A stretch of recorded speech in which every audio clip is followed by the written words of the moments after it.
If you told me a year ago that a single row of shrubs would end up costing an entire neighborhood its favorite shortcut home, I probably would have laughed and gone back to fixing fences. But that's exactly what happened. And the strangest part is that none of it started because of money. It started because one person decided my property offended her sense of beauty. My name is Ethan Carter. I'm 49 years old, and my family has been raising cattle just outside Fort Collins, Colorado, since my father bought this place back in the mid-'80s. Around here, nobody cares much whether your barn has fresh paint or whether your mailbox matches your fence. Folks judge you by whether you keep your word, lend a hand when a calf gets stuck in a snowstorm, and wave when you pass each other on the county road. That's the life I grew up with, and honestly, I figured it'd stay that way until I retired. Then, about 9 years ago, they built a subdivision beside my ranch called Pine Hollow Estates. Beautiful homes, perfectly trimmed lawns, decorative stone entrances, little ponds with fountains that somehow stayed blue even during drought restrictions, the kind of place where every blade of grass seemed measured with a ruler. At first, I didn't mind them. New neighbors meant more business for the local hardware store and diner. But somewhere along the way, the Homeowners Association began treating my ranch like it was an embarrassing stain sitting next to their postcard neighborhood. Every monthly newsletter seemed to include another little jab about protecting community aesthetics or preserving mountain views. They never mentioned me by name, but everyone knew exactly who they were talking about. Their president, a woman named Vanessa Holloway, had a talent for smiling while insulting people. She'd wave whenever she drove past my entrance, then spend the next board meeting complaining that my old red barn lowered property values. The funny thing was, that barn had been standing there decades before her neighborhood existed. My grandfather repaired tractors inside it. My dad stored hay there every winter. I learned to weld against those same weathered walls. To me, those peeling red boards weren't ugly. They were family history. Still, I ignored the comments because I had cattle to feed and fences to repair. I wasn't interested in neighborhood politics. The only thing separating our properties was a long hedge of mature evergreen shrubs stretching almost 90 yards across the southern edge of my land. Most people assumed I'd planted it for privacy, but that wasn't the real reason. 15 years earlier, after several harsh winters, Colorado wildlife officers actually encouraged landowners along this corridor to establish natural barriers that guided elk around residential developments instead of through them. The hedge became part of that natural pathway. It protected my cattle, slowed wandering wildlife, and kept curious elk from discovering perfectly manicured suburban gardens that looked like an all-you-can-eat buffet. It worked beautifully for years. Every spring, I'd trim it, fertilize it, replace the occasional dead shrub, and barely think about it again. Looking back now, that hedge was probably the most valuable thing on my entire property, and I didn't even realize it. Everything changed on a Tuesday morning just after 6. I woke to the unmistakable sound of chainsaws. At first, I assumed one of my neighbors farther down the county road had a fallen tree after the weekend windstorm, but the noise kept getting closer until I realized it was coming from outside my own bedroom window. I pulled on my boots, walked onto the porch with my coffee still in my hand, and just froze. 3 landscaping workers wearing bright orange safety vests were halfway through cutting my hedge completely to the ground. Thick trunks that had taken over a decade to mature crashed into the grass one after another while sawdust floated through the morning sunlight like yellow smoke. I ran toward them and shouted, "Hey, what in the world do you think you're doing?" One of the workers looked almost embarrassed. "Sir, we're just following the work order." "Whose work order?" I asked. Before he could answer, Vanessa's SUV rolled slowly onto the gravel shoulder. She stepped out wearing expensive sunglasses, folded her arms, and smiled like she'd just solved the community problem. "Good morning, Ethan," she said calmly. "You're welcome." I actually laughed because I couldn't believe she was serious. "You're welcome?" She pointed toward the half-destroyed hedge. Residents have complained for years that this overgrown wall blocks their mountain view. The board voted unanimously to restore the natural scenery. I stared at her for a second before saying, "Vanessa, every single inch of that hedge is on my property." She shrugged. "Sometimes difficult decisions have to be made for the greater good." One of the workers quietly handed me a laminated notice that had been stapled to one of the remaining trunks. It read, "Landscape correction completed in accordance with Community Aesthetic Improvement Initiative. No county seal, no court order, no permit. Just HOA letterhead pretending it had authority over land it didn't own. Vanessa gave me one last satisfied smile before climbing back into her SUV. "You'll thank us eventually," she said through the open window. Then she drove away while the chainsaws kept roaring behind me. I didn't yell. I didn't threaten anyone. I just stood there looking at 15 years of work lying in neat piles across the grass, feeling something strange settle in my chest. Not anger, not yet. It was something quieter. The kind of feeling you get when you suddenly realize the other person has made a mistake so enormous they simply don't know it yet. I walked back into the house, wiped the sawdust off the kitchen table with my sleeve, unlocked the old filing cabinet my father used to keep ranch documents, and pulled out a thick binder filled with surveys, deeds, and agreements that most people would have considered boring bedtime reading. Buried near the back was a document signed years before Pine Hollow Estates ever sold its first home, an easement agreement I hadn't looked at in almost 8 years. I flipped through the pages until one sentence made me stop breathing for just a second, and that's when I realized Vanessa hadn't destroyed my hedge. She had just erased the one condition that allowed her entire neighborhood to let I read that paragraph 3 times just to make sure I wasn't seeing what I wanted to see. Lawyers have a way of hiding life-changing consequences inside the most ordinary sentences, and this was one of those moments. The easement granted Pine Hollow Estates the right to use a 20-foot wide strip across the southwest corner of my ranch, giving residents direct access to Elm Ridge Road instead of forcing them onto the county highway nearly 5 miles away. It had seemed like a reasonable agreement when the subdivision was first built. The developer paid my father for the easement, agreed to annual maintenance fees, and accepted several conditions designed to protect both the ranch and the wildlife corridor. Clause 7 was only a few lines long, but it carried more weight than every HOA bylaw Vanessa had ever waved around at board meetings. It clearly stated that the property owner would maintain the natural wildlife barrier bordering the easement and that intentional damage to that barrier by the grantee, its representatives, contractors, or successors would immediately terminate all access rights without further notice. I leaned back in my chair and actually smiled, not because I wanted revenge, because I suddenly understood that my father had anticipated something like this decades earlier. He'd always told me, people rarely get themselves into trouble because they don't know the law. They get into trouble because they think the law doesn't apply to them. Vanessa had just proven him right. Before doing anything, I called my attorney, Daniel Brooks, a quiet man who never got excited about anything unless paperwork was involved. I emailed him photos of the destroyed hedge, the HOA notice, and a copy of the easement agreement. About 40 minutes later, he called back. "Ethan," he said, "please tell me they really hired contractors to cut it down?" "They did. And they left written proof?" "Stapled it to the hedge?" There was a long pause before I heard him chuckle.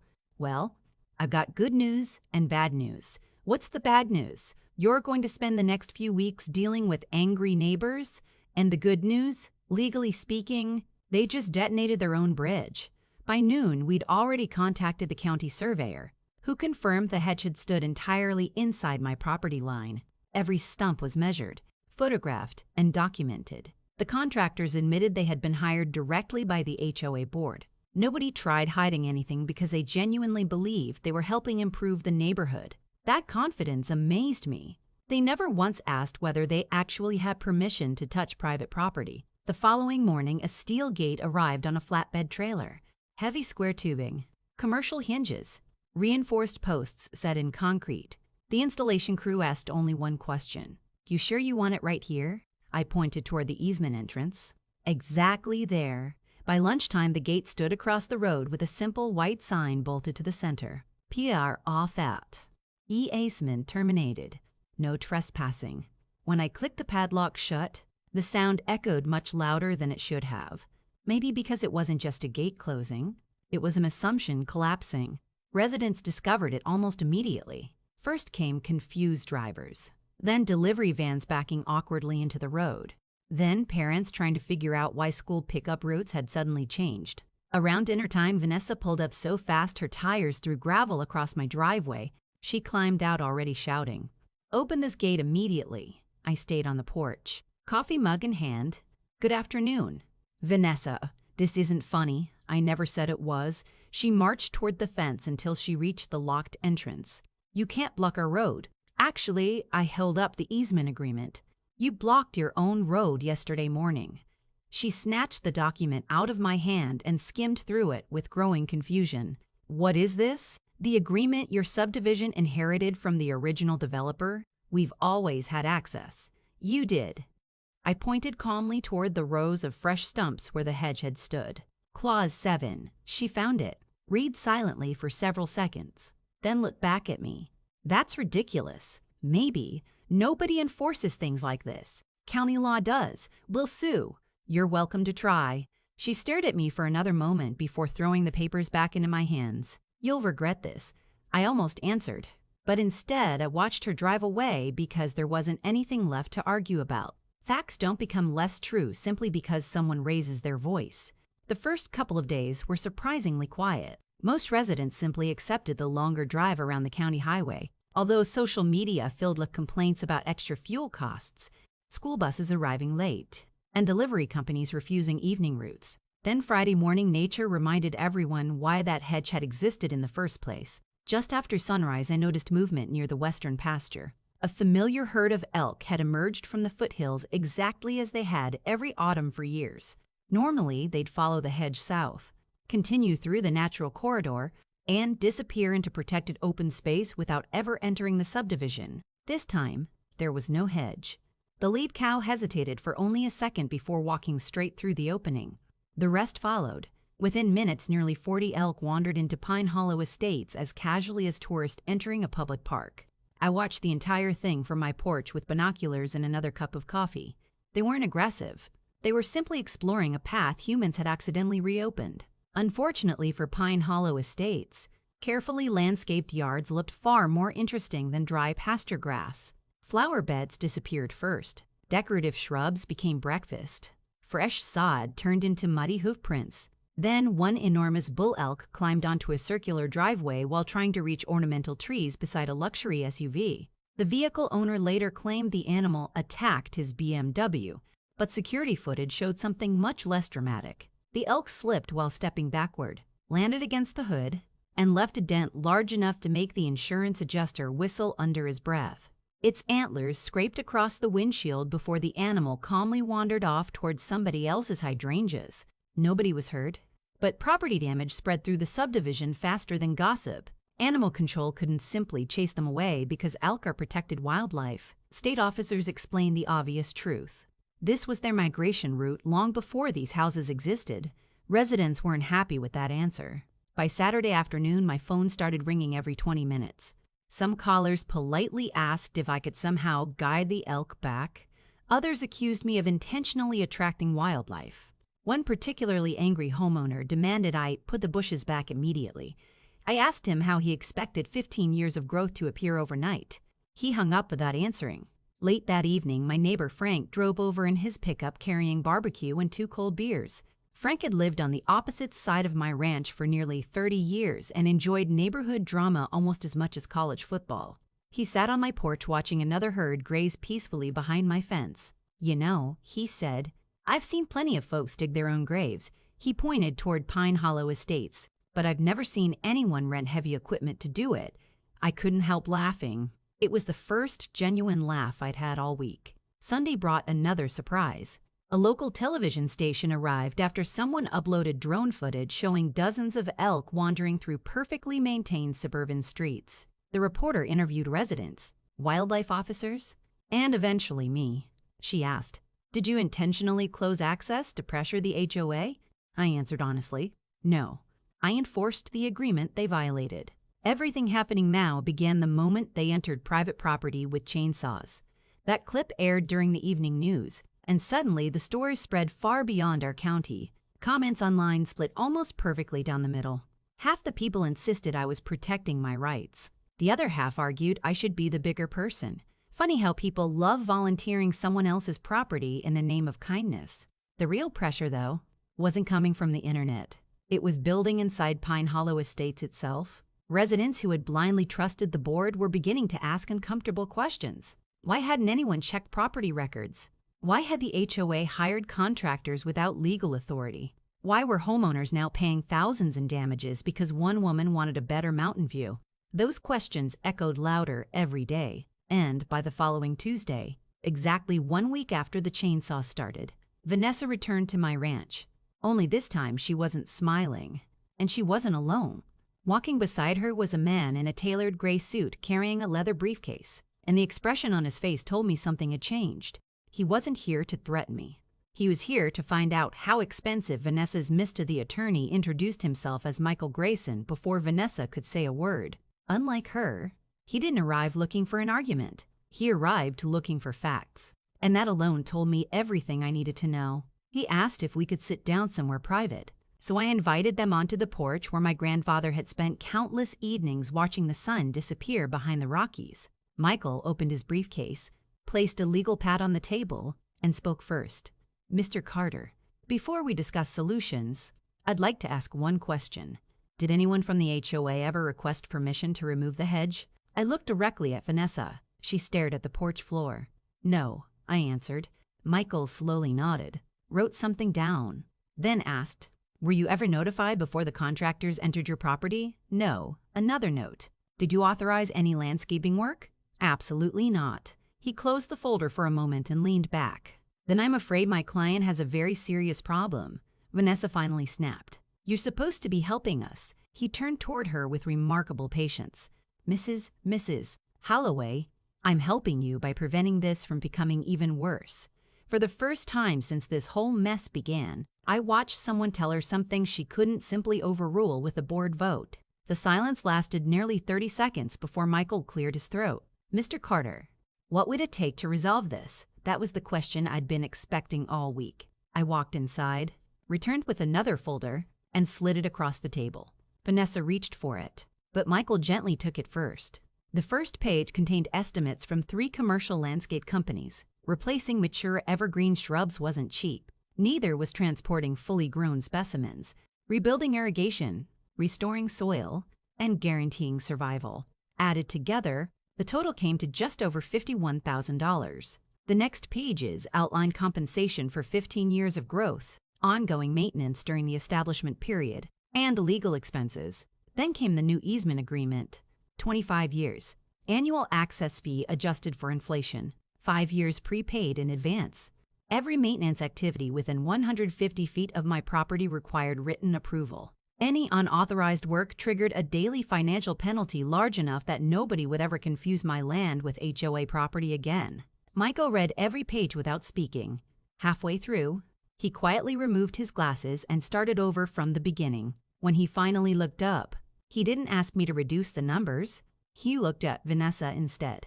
You should sign this. She stared at him in disbelief. You can't be serious. I am. It's outrageous. No, he replied calmly. Walking onto private property with chainsaws was outrageous. This is called negotiating from the weaker position. She pushed her chair back so hard it scraped across the porch. We can't let him win. Michael folded his hands. Mrs. Holloway, this stopped being about winning the moment your board ignored property law. He paused before adding the sentence that finally broke whatever confidence she still had. If this goes to court, you'll likely lose the easement permanently, pay substantially more in damages, and expose every board member who approved the project to personal liability. She didn't say another word. About 10 minutes later, she signed. One by one, the remaining board members added their signatures over the following week. Construction crews arrived less than a month later, but this time they came through my front gate after calling ahead, shaking my hand, and asking exactly where every shrub should be planted. I selected a hardier evergreen species that grew denser than the original hedge, making the wildlife corridor even more effective. The HOA paid every invoice without negotiation. Every spring since then, a landscaping company hired by the association trims the hedge exactly the way I specify. Before they begin, someone always knocks on my door and asks, Mr. Furciel, Carter, does this schedule work for you? It's funny how respectful people become after expensive lessons. The elks still pass through every autumn, but now they remain exactly where they're supposed to be. My cattle graze peacefully behind the restored barrier, and Pine Hollow Estates enjoys its shortcut once again because they finally learned that cooperation costs a lot less than arrogance. As for Vanessa, she resigned as HOA president less than 6 months later. I heard she sold her house the following spring. We never spoke again after the paperwork was finished, And honestly, I don't hold any personal hatred toward her. Anger fades. Contracts don't. Every now and then, when I'm locking that same steel gate during maintenance or checking the updated easement documents resting inside my office safe, I think about my father. He used to say that fences, deeds, and agreements weren't built because neighbors expected the worst from each other. They existed because someday somebody would forget where respect ended and entitlement began. He was right. That old hedge wasn't just a line of shrubs. It was a reminder that property rights matter, promises matter, and actions always carry consequences. Even when these consequences take days to arrive, now I'm curious what you think. If you had been in my position, would you have reopened the road immediately and let everything slide for the sake of convenience? Or would you enforce every word of the agreement the same way I did? And if you think the HOA deserves a second chance, tell me exactly when that chance change happened. Before they crossed onto private land with chainsaws, or after they realized their mistake. Drop your opinion in the comments because stories like this always divide people. And I'd genuinely like to hear which side you'd be on. Key was about to become. Galley used the fastest